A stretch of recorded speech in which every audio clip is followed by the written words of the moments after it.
maybe that's where it got as I was listening to Marcus Satterfield yesterday, seeing kind of the reaction and how he wanted to talk more and kind of defend his offense about being able to run the football more. But bringing up that stat about averaging 5 yards per carry on first and second down, again, you're exactly right. No way you get away from that. If you're telling me you were having success doing that, then why didn't you do it more? If you're confident that you can run the football, you got to do it more. And I know Marcus Satterfield says it's just a matter of doing that. And he was asked about throwing the football with Spencer Rattler. And maybe this little question and answer exchange does explain a lot of that. Marcus, when you have a guy like Spencer with his arm talent, playmaking ability, as a play caller, does that maybe give you the tendency a little bit more to maybe call a pass in a play where maybe, last year you may not have called a pass? I mean, how does that sort of just having him affect you as a play caller? Yeah, 100%. I mean, I'm not going to lie. Go into every game, we're going to spin that thing and throw it down the field, and that's what we said going into the season. So that's not going to change. I mean, if it's there and you're going to give us certain coverage, we're not just going to run the ball just to be hard-headed. We're going to take advantage of it. And so, again, to answer your question, it makes it's addicting at times because you see that you got that and you want it, but you do have to find a way to run the football a bit more. So just have that be your identity. Spencer Rattler's going to be our guy. We're going to throw it. That's going to help open up the run.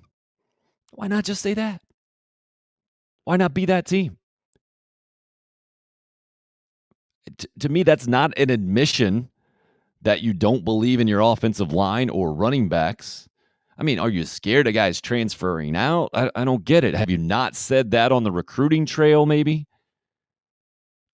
I don't understand. Are you worried about a transfer just coming into the program and completely kind of changing the message that you've been telling everybody? To me, that's the only rational explanation because I'm just hearing two different things. I'm kind of hearing it out of both sides of their mouth that you got to run the football, but 100% Spencer Rattler affects the play calling.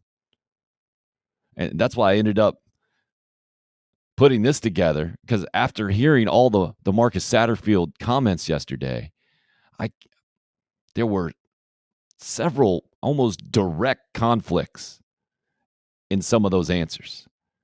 And I really do think it's an offensive identity crisis at Carolina. Are you guys still figuring out the offensive identity? Each week's going to be a different story. And I'm not going to lie, go into every game, we're going to spin that thing and throw it down the field. We understand we have to run the football. How do you go about being a little bit more consistent? I wish I knew that answer. If I did know that answer, we sure as hell wouldn't be inconsistent ever. What do you feel like are the strengths of this offense? We have some playmakers. I think we have a really good quarterback, obviously. We got some good wideouts. I have to get our tight ends involved a little bit more in the passing game. So I think our running backs have, they've run the ball well. Like we did in the bowl game, we have to be creative. I don't know, Aristotle, someone says simple is the true genius. Like we're trying to be the most simple offense in America. It'll be a total different narrative this week and then the next week and the next week. I just don't understand the direction. To me, it doesn't sound like Marcus Satterfield understands the direction or is going to pick a direction, going to allow the defense to pick the direction you go in. And Gamecock fans have seen that movie, and it didn't go well, man. So, you got to be more creative, and yet you're trying to have the simplest offense in America. You really want to throw the football with Spencer Rattler, you got to run it. You're telling me you run 5 yards per carry and you just got to call it more. You're telling me the solution for the offensive line to play better is just to play more. You're asked, what are your strengths of the offense? And you name every position in the offense. It's an identity crisis. But what offense doesn't have an identity crisis going into play Georgia? Coming off of playing at Arkansas, I think really, really good offenses. And I don't know how many of those exist in college football. Maybe I should say really, really good offenses or just coaches that have had an offensive system. I think Mississippi State seems to be a really, really good offense, but Mike Leach was going to have his identity no matter what. I mean, you go back a couple of years, Mike Bobo was going to have the identity going into a game, even though his offense wasn't really, really good. I think this issue might be twofold. The fact that Marcus Satterfield came to Carolina without a reputation to the outside world anyway, to fans for sure, as this is what his offense is going to be. Then Shane Beamer comes in as a first-year head coach with him. And you say it's going to be some of the Oklahoma offense, going to be some of what Joe Brady did at LSU. You got to have personnel to match that. South Carolina clearly doesn't have the overwhelming talent to just out-talent people. And so you got to create your own unique thing. You got to create what your team can do well consistently. That's the difficult part. Chris says you don't have a guy like Rattler and not become a pass-first offense. Well, I think you could. Trying to think of other really good quarterbacks where, I mean, is Alabama a pass-first offense? Well, yeah, it is. It has become that. If Nick Saban has evolved to that, and Bryce Young's not the first time this has happened, right? This has happened. I mean, this is where Nick Saban gets all the credit for being the head coach who adapts the most, right? And they might not sell it as that, but that's certainly, there's spread you out. And in that way, kind of pass first, aren't they? And that's what we've seen from this Carolina offense, right? They go empty set probably more than anything else. So you're showing us that, but you're not telling us that, or you're not backing it up confidently. To me, that's a problem when I hear that from the offensive coordinator. But be very clear. Yesterday, when you're an offensive coordinator and you're having a press conference and you're about to play Georgia and you are at the bottom of the league running the football, I don't think you're going to write any checks that you're not positive you can cash. And it's still early on in the 2022 season. So you also don't want to have players lose confidence in its offense's ability, the play caller's ability, their teammates, the whole thing. So you do have to keep it in perspective.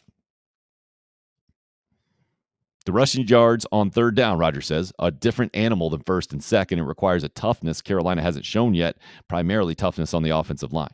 Absolutely. And that's why, again, I just don't buy better numbers on first and second down from an average yard per rush. It's just the fact that there have been so many third downs that have skewed those stats. Not buying it. Never heard that explanation before. Not going to start buying it now. So, where does Carolina go from here? I really think it's got to be throw first, put it on Spencer Rattler. And it doesn't have to be it can't be just throwing the ball vertically down the field, taking deep shots all the time and the whole thing. It can be a lot of dink and dunks. Running backs out of the backfield. Jaheim Bell, a shovel pass, an end around, whatever. Glorified runs in the passing game, you could certainly do. But again, when Shane Beamer has to come into a post-game press conference after playing a Sun Belt team and say, we got whipped on the perimeter, that's a problem, right? That's a massive problem. When we all saw, he didn't say it, but we all saw, we didn't see, I should say, we didn't see any consistent offensive push on the offensive line against Georgia State. You're not going to see it against Georgia. If I shouldn't say that. It's college football. You never know what you're going to see. But if you see it against Georgia, I think all of us will just shake our heads and say, man, what is going on? It doesn't make any sense that you'll see it against Georgia. Probably the best way to put that, right? No, Chris, they haven't shuffled the offensive line around at all. I don't think it's been the same 5 guys in the same spots the last 2 games exactly. You've seen maybe a few, but this is not a lack of evaluation, I don't think. I mean, these guys are on the field for a reason, and it's not recent.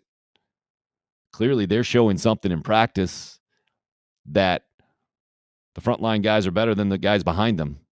So you don't put the guy in who hasn't proven it in practice and say, oh, yeah, this is going to help make things better.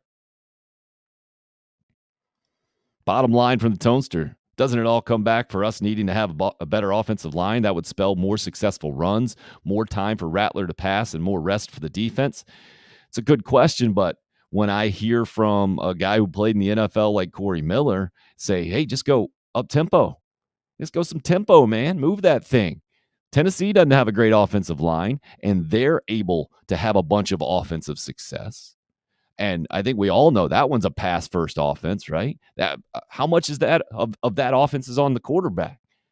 How much better did Tennessee? How much better have they gotten since Hendon Hooker has taken over and consistently made plays, both passing and running?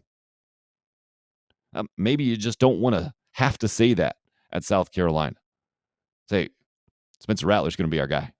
What's our offensive identity? Number 7. He's going to make plays. He's going to do it passing first, with his legs second, and sometime in combination of those two. And then we're going to, once we loosen up defenses that way, we're going to be able to run the football on you. Because if you're going to scheme that up, then we're going to take advantage of the holes that you're leaving us. That's not that hard, is it? Is that, to me, that's not an admission that you can't run the football. It's just that your strength is throwing the football, or you have a better chance to win the game every single week doing that than doing the opposite. And I think to sell us that you can have a better chance running the football right now than throwing the football is garbage. I don't think anybody's buying that. I don't think you can buy that. Maybe you could sell that coming into the season. You did have a couple guys run for more than 100 yards against Florida last year. Yet Florida was a dumpster fire that night in Columbia. There has been some offensive success running the football under Marcus Satterfield, but it hasn't been consistent. And when you're asked, hey, man, how can you be more consistent, and say, I got no idea. Whew. That's a problem. I love the honesty, but that's a big problem. And I think it's a pretty simple answer then, right? I think you've given us the answer when you didn't want to, or for some reason you're reluctant to. You throw the football. You throw the football to open that up. Because you got a guy who was a preseason Heisman Trophy favorite, because you got some guys on the outside. You got more guys to help you win throwing the football than you do with the offensive line and the running backs. You got just better guys out there.